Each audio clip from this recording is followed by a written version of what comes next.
Sometimes God, he presents us with moments where we can either stay quiet or we speak up and stand for what is right.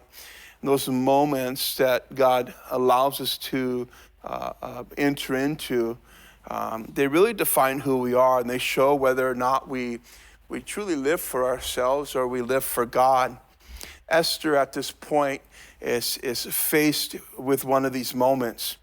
Here in chapter 4, by the time we get to chapter 4 here, she's already been, she's a queen of Persia. She's living in comfort and safety in the palace. And as we'll read, she's living in this safety and this peace, it's interrupted by a message sent by Mordecai. A message that doesn't initially come as a letter, but really by way of a messenger, as mourning and wailing is taking place all throughout the province there of Persia. If you remember, Haman had plotted to destruct and to kill and to annihilate all the Jews.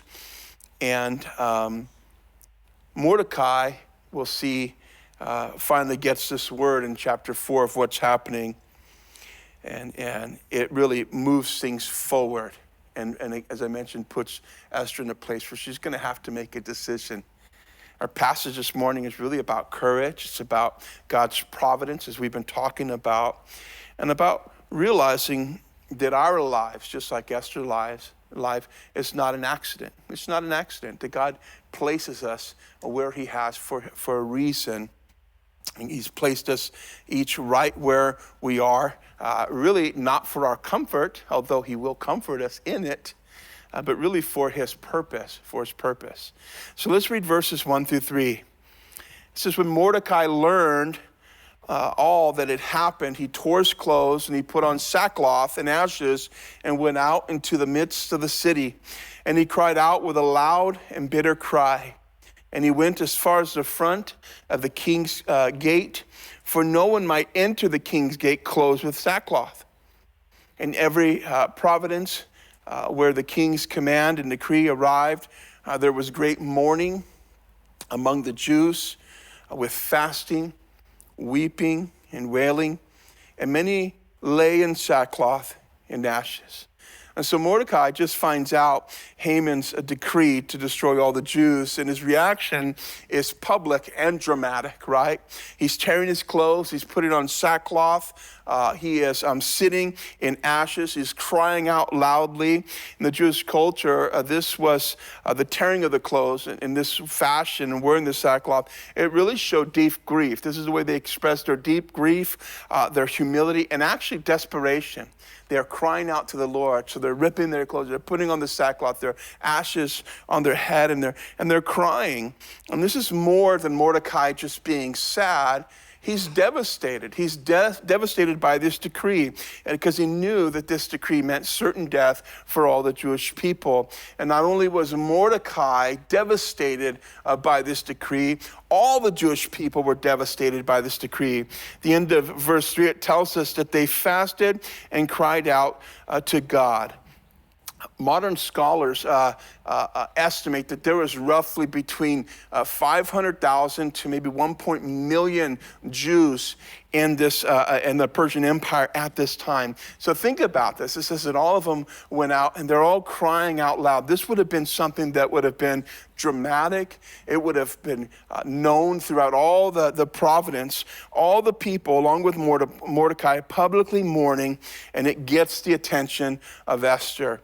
Of Esther's actually maids and eunuchs first. Look at verse 4. So Esther's maids and eunuchs, they came and told her, and the queen was deeply distressed. So they hear this going on, and they come to her. And this is just gives us a glimpse that she was really living in an isolated world, right? That she doesn't even know what's taking place out there. And so they come to her and they say to her, hey, this is what's happening out there. And she's deeply distressed. And she sent garments to clothe Mordecai and take his sackcloth away from him, but he would not accept them. And so she cares about Mordecai, but at this point, she doesn't really understand what's going on. She doesn't know what's going on. And so in her attempt to comfort Mordecai, right, she sends clothes to him. And it's believed that Esther was sending him clothes also likely so that he can change, so that he can come in and see her, so that he can, because he can't go past the king's gate, right? And so it's likely too that she was sending these clothes so that she can clothe him properly, so he can come, and so that she can hear all that's taking place, regardless of what the reason was. Mordecai refuses, right? He says, I don't want the clothes. And once Esther realizes that Mordecai refused the clothes, she sends her servant to find out what's really going on. Now her interest is piqued even more. There's something going on here, right? Look at verse 5. This is an Esther called Hathach, one of the king's eunuchs, whom he had appointed to her, and she gave him command concerning Mordecai to learn what and why this was. So she's commanding this eunuch, you need to go find out what's going on and why this is happening, right? She moves actually from a surface level, a sympathy, to a deeper concern to know the truth, right? You go and you find out what's happening. She knows something's up, right? And so Hathach, verse 6, went out to Mordecai in the city square that was in front of the king's gate, and Mordecai told him all that had happened to him and the sum of money that Haman had promised to pay to the king's treasurer to destroy the Jews. So he tells him everything, right? Everything that happened, most likely even his refusal to bow, right, to Haman, Haman's decree, the exact amount of money that Haman was using to bribe the king. And it says he also gave him, in verse 8, a copy of the written decree for the destruction which was given at Shushan, that he might show it to Esther and explain it to her, that he might command her to go to the king to make supplication to him and plead before him for her people. So Hathach returned and told Esther the words of Mordecai. So he gives this messenger a copy of the actual official decree, right? That's ordering the destruction of all the Jews. And he does this because he wants Esther to see and understand the seriousness of the situation. And really, he already tipped his hat. He wants her to use her influence to prevent, right, all this from happening. And so Mordecai's message is very clear.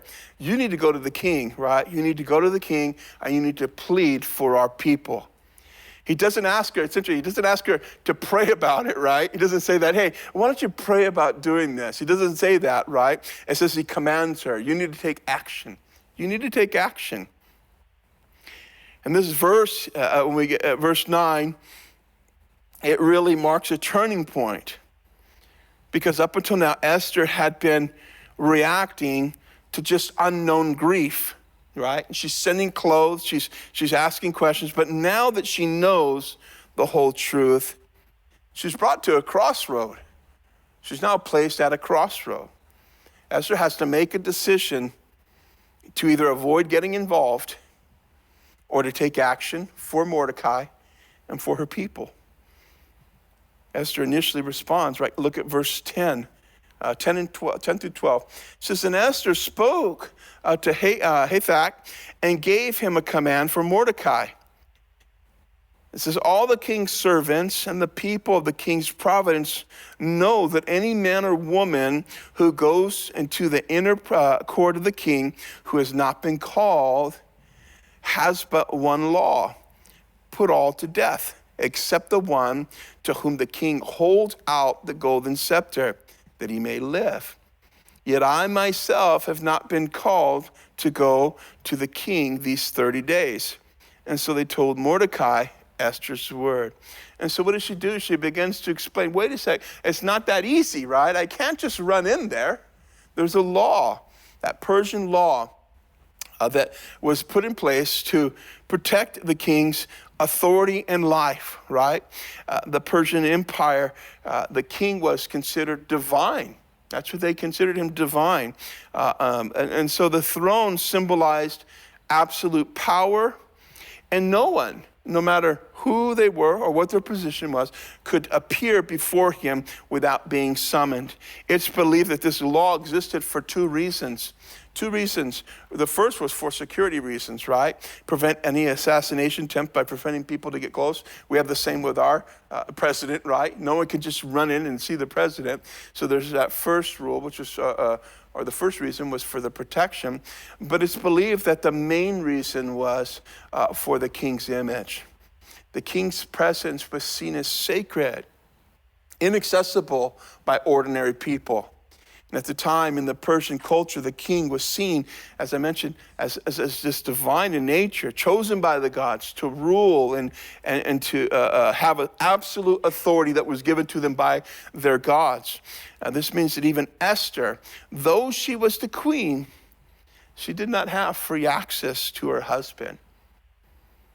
So although her position gave her influence, she didn't have that advantage, right, or that privilege to approach the king at any time that she wanted.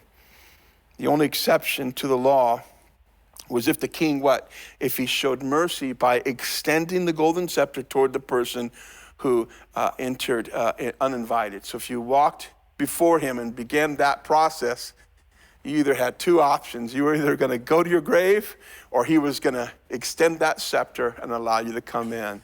And so you had a 50-50 chance of dying, right? Not good odds. That gesture would mean you have permission to speak. But if you didn't, right, extend it, we know what happened is immediately they would be executed. And history tells us they would execute them right there in the king's palace. Just take them out. Take him out just like that. So when Esther said she hadn't been called for 30 days, she's saying, hey, there's no sign that he even wants to see me, right? No sign. Now, when you think about this, she mentioned she hadn't seen him in, 30 days? But she'd been queen already for roughly about 5 years. So 5 years has already passed. And so she's comfort, she's living the life, right? That 5-year gap shows something important, right? That very thing, that she was comfortable in that palace. And that presents a challenge for her. It really tests her faith, because she was living for 5 years and ease. Anyone at her beck and call. She was the queen, right? But even then, she wasn't able to approach the king. This means there was no assurance that as she went before him, that he would even, extend the golden scepter to her. So she tells this to Mordecai. Mordecai, it's not that easy. There's laws, I can't just run in there. Look at Mordecai's response in verse 13. And Mordecai told them to answer Esther, do not think that your heart will escape in the king's palace any more than the other Jews. So Mordecai's response is really to cut to the heart, to really confront Esther's comfort and safety. Again, she's been living in the palace for 5 years. That gap shows, right, that she's used to this, and that she was really oblivious to what was going on, really oblivious. She'd grown accustomed to her role, and God allowed those quiet years to pass, right, before placing her in this moment where her faith and her courage was going to be tested. Mordecai confronts her with this grim reality, right? The reality that what? She's really placed in a position where she's going to have to either trust God in the providence of God and risk her life, or she's going to have to turn her back on God and God's people. So she may be able to ignore it for a while, but Mordecai's saying, you're not going to escape this. There's no way you're going to escape it. Remember earlier in the book, remember King Xerxes showed indifference. Remember when Haman came to him with this plan, hey, I got this plan, and he didn't even really consider it. He says, yeah, take my ring and do whatever you want. And we talked about that indifference, right? That indifference that to just go and destroy. He didn't make any decision, didn't look into it, just like, yeah, whatever you want to do, you just go ahead and do that, right? Do as it seems good to you, I think was the exact words he said, right? And his indifference empowered a wicked Haman. It empowered him. Now, when you think about it, Esther stands again at the crossroads where she could make the same mistake through her silence. Esther can choose to stay silent in the situation, and what she will do is she'll miss an opportunity to be used by God, and her silence will strengthen the hand of wickedness and evil. Mordecai is saying, you know what? Your comfort is not an excuse to ignore what's right. Then Mordecai does two things. He warns her and he challenges her. Warns her and challenges her in verse 14. Warns her and then challenges her with a question. We see the warning first in the first half of verse 14. He says, for if you remain completely silent at this time, relief and deliverance will arise for the Jews from another place, but you and your father's house will perish. He warns her with truth. If Esther chooses silence, God's plan will still move forward, right? But she will lose her place in that plan. And this is not a threat. He's not threatening her. This is Mordecai speaking in faith, but also realizing speaking in faith, but also showing her and declaring the consequences that she's going to face if she chooses not to respond properly. Mordecai believes that God will keep that covenant to preserve his people. So this is faith, right? He's saying God's gonna save us regardless, right? But you have to make a decision. Do you want to be a part of that?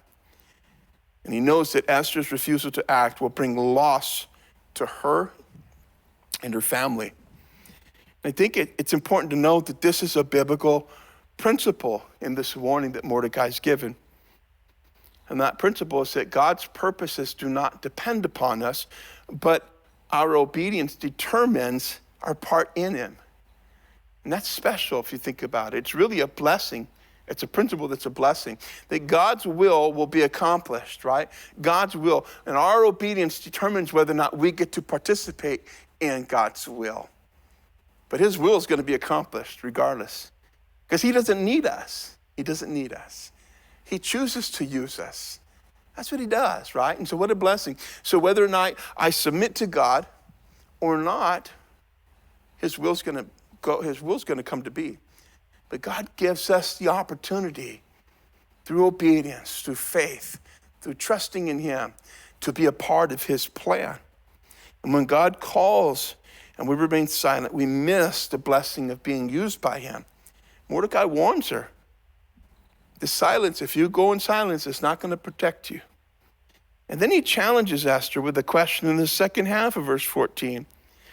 He says, yet who knows whether you have come to the kingdom for such a time as this?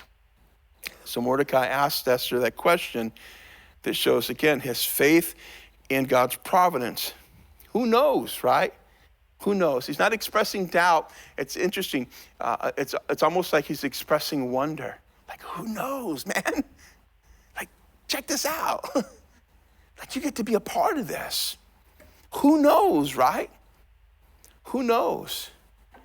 It's as if he's saying, Esther, can you see what God might be doing here? Do you see it? Could it be that all the things that have happened in your life that brought you to the place that you are today has been leading to this very moment? That's what he's asking her. Do you have faith? Do you trust in God's providence? Who knows, man? Look at this. Who knows? You know, opportunities to act in faith often begin with questions like that. opportunities to act in faith. When we don't fully see what God is doing, that we can act in faith and still trust, right? That he is doing something. That he is doing something. Mordecai is really helping Esther to lift her eyes from her fear and to see the bigger picture. That God has a purpose and she has a part in that purpose. That God has extended her that invitation to be a part of something big.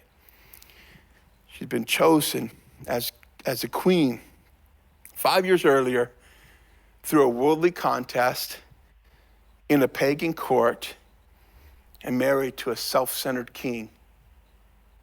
And although none of that seems to be divine in nature or part of God's wonderful plan, it was. That God had been arranging every step to put her exactly where she needed to be at the exact right time for God to fulfill his purpose. You know, God often works like that. As we mentioned when we first started this book, quietly behind the scenes, placing his people in strategic positions long before the moment that purpose is even revealed. And you see that all throughout history in the Bible. You have Joseph in Egypt, you have Daniel in Babylon, you have Nehemiah actually in the Persian kingdom. All were placed in positions of influence, not for personal gain, but to fulfill God's greater plan. The question Mordecai is asking Esther, it really carries that challenge. He says, who knows whether you have come to the kingdom for such a time as this? In other words, Esther, this is your moment. This is your moment. And don't miss it. This is your moment. Up until this point, she had been hesitating, reminding Mordecai of the law and the danger of approaching the king without being summoned. But in verses 15 through 17, we read that her tone changes. Instead of pushing back, she steps into the role and trusted to her. Look at her response in verses 15 and 16. He says, and Esther told them, reply to Mordecai, go and gather all the Jews who are present in Shushan and fast for me. Neither eat nor drink for 3 days, night or day. Go get everyone together, right? That's another way of saying it's on. I'm going for this. Don't worry about it. But get everyone together. Get everyone together and who are present in Shushan, all the Jews, right? And I want you to fast for me. Neither eat or drink for 3 days, night and day. So what she's saying, she says, I'm not going at this alone, right? Esther realizes and recognizes that the courage that she had at that moment was not enough. She needed God's help. And so what does she do? She employs her brethren. Pray for me. Go pray. Although it doesn't say pray, right? She doesn't say pray. She says fast for me. That fasting is also often associated with prayer. So it's implied that they're praying and fasting for her. And so yeah, she asks Mordecai, rally the community of Jews, right, in Shushan and join together in interceding to God for me. She knows she needed God's favor and direction, and fasting was the way that she was going to appeal for it. Go to battle for me. I'm going to go to battle for you. You go to battle for me, right? Now it's interesting. She says, neither eat nor drink for 3 days, night and day. This is not a normal fast for them. This is a total fast. It's an intense spiritual commitment. Normally fasting means going out without food but having water, or going without water and having food. But here Esther's call is for a complete denial, highlighting the urgency and the desperation. Urgency and desperation of the situation. That's what she's doing. So look at verse 16, the second half of 16. Look at what she says too. She says, my maids and I will fast likewise. And so I will go to the king, which is against the law. And if I perish, I perish. And so Mordecai went his way and did according to all that Esther commanded him. I love that. I love that. Hey, Tim, will you do me a favor? Will you turn the air up a little bit? I think people are getting cold in here. If my ears are cold, you guys are cold.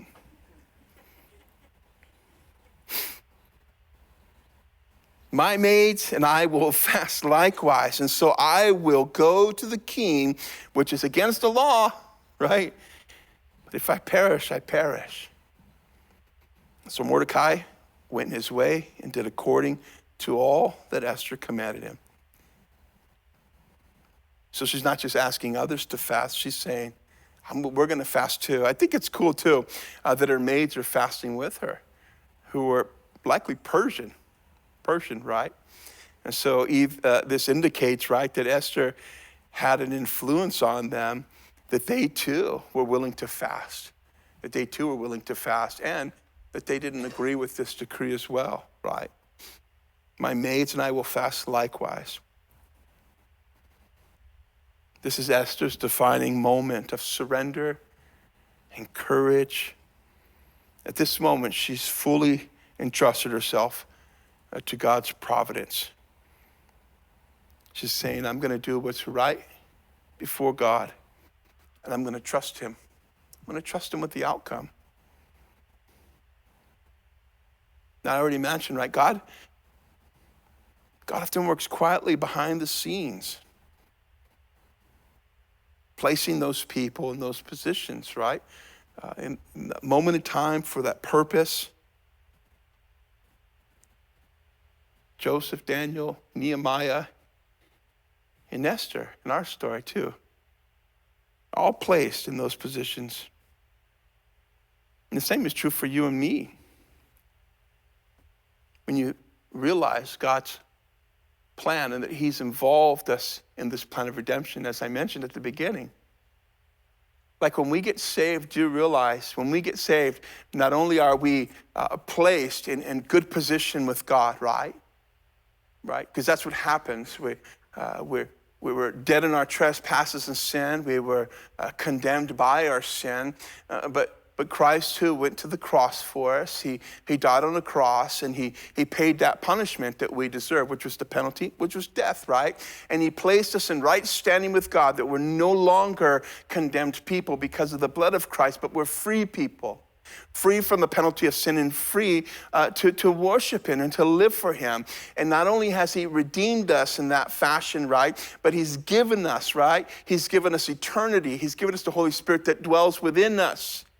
And he's given us the privilege to enter into this plan of redemption, that we are placed inside this moving plan to redeem as many people as he can, to save those who are lost. We get to enter into that plan.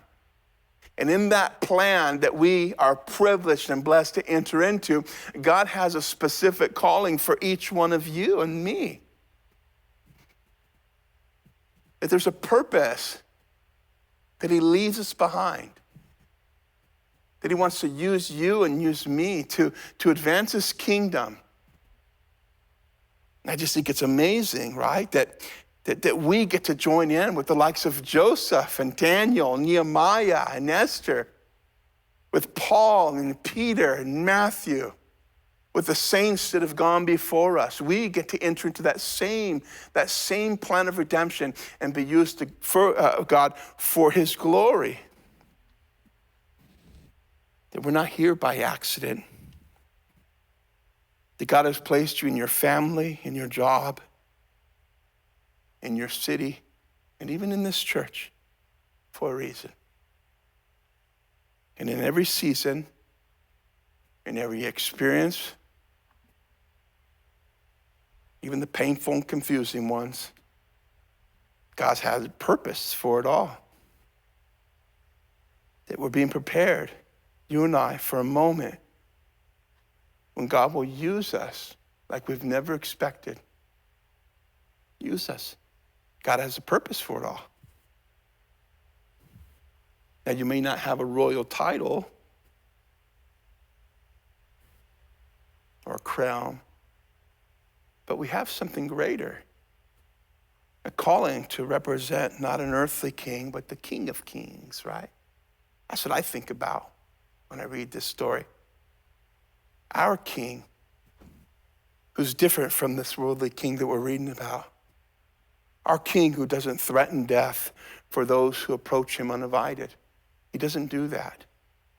Our King Jesus, who invites us to come boldly into his presence because he already paid it all and risked it all for us. This is our king. Now, while Esther risked her life to save her people, we have a king who gave his life for us. And we see, right, she stood between death and her people for a moment, but our king stood between death and humanity for eternity. And through his cross and resurrection, he opened a way for us to come freely before the throne of grace. And now he calls us, like Esther, to stand where he has placed us. I think this is incredible that we get this privilege. And I think that opportunities for this, if they haven't already happened to you, are right around the corner. When we can speak, when silence is easy, when we can love, when hate is loud, when we can stand and trust, when fear feels stronger than faith, right? What I believe God wants us to learn in this chapter is that his providence is bigger than our fear. It's bigger, right? His plan that he has is greater than our comfort. It's greater. And his grace will meet us, always meet us in the place where he's called us to serve him and to stand for him. Esther's story reminds us that God's people are never placed by accident. And I don't know about you, but I get excited when I'm like, wow, Lord, what do you have for me? What do you have? Now, I will be very honest. I also follow that with a prayer like, Lord, please don't make it too crazy, right? I want to stand for you, but make it a little easy on me. And I was praying this morning. I was like, Lord, I hope in that moment that you would give me faith. I hope in that. It's easy to say right now, like Peter, I will die for you, right? It's easy to say that now. We're living in the palace, right? I say, Lord, help me. Help me to stand for righteousness. Help me to give me that faith. Help me to have courage when fear sets in. Help me to see your bigger plan that is greater than my fear and my comfort. So as we close the chapter, we ask ourselves, right, where's God positioned me for such a time as this? What step of courage has he asked me to take, even if it's scary? And will I trust enough to obey him? Will I trust him? When you choose to trust God over your comfort, you'll find, just like Esther did, that God is already there. He's already there, preparing the way long before you even stepped forward. He was there waiting for you. And so our role is to just trust him and say, okay, when the time comes, I go. I will go. Even though it may be against the law. And if I perish, I will perish. You read those words that were written a couple thousand years ago, 3,000 years ago, 5,000, I don't know how long. They seem pretty real today, right? They seem pretty real today. And so this is not something to scare us. It's something to encourage us that God is with us and God has a plan for each and every one of us, and that God's providence and his hand is at work, right? And he will meet us wherever we're at. And for that, I'm grateful and excited for any moment. And let me just say this too, because I realize that I kind of framed it as one big moment. You're already facing moments in your life right now. And this is just me talking when I think of these little moments where I'm called to take steps of faith, it's practice. It's practice for the big moment. I'm getting to practice now, right? So don't disregard those moments now. Practice. Keep trusting. That trust will, as you trust him and take that step of faith, God will build your faith even stronger. And you'll see. You ever hear that phrase we say a lot, God be magnified, right? It's more than just a catchy saying. It means that as we continue to walk with him and trust him, he gets bigger and bigger and bigger. He's magnified to us and in our life, right? And so we can trust him. And so Esther's at a place where she had to okay, I gotta make this happen. And so we'll see how this all plays out in the coming weeks here. But it's an amazing story about faith and trust and about God's providence. And good stuff, good stuff. Let's pray.